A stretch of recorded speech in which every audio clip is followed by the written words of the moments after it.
কাকা শোনো। কি রে ভাইস্তে, কি কবু ক? কাকা, তোমাক যে আমার আব্বা কুরবানির গরু কাটার লাগে বলছিল। হ্যাঁ বলছিলই তো, তোর আব্বা কোরবানি গরু কাটার জন্য আমারই তো বলছিল। কাকা তুমি যাও না, আব্বা মানা করছে। ভাইস্তে এখন এসে তুই মানা করতেছু? এখন কি অন্য মানুষের কোরবানি গরু কি আর মানুষ নিবি? এখন তো সব জায়গায় মানুষ নেওয়া হয়ে গেছে। এখন এসে ভাইস্তে তুই মানা করতেছু?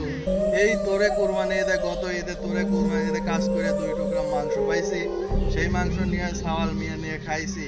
কারণ এই ঈদ পর্যন্ত আসছি তো ভাইস্তে, এখন এসে তুই যদি মানা করিস তাহলে কি মনে হবে? তাহলে তো গরিব মানুষের ঈদ বলতে কোনো কিছু নেই ভাইস্তে। ছেলে মেয়ের কাছে ছোট হয়ে গেলাম। আসলে ভাইস্তে গরিব মানুষের কোনো ঈদ নাই, ঈদ বলতে কোনো কিছু নাই ভাইস্তে।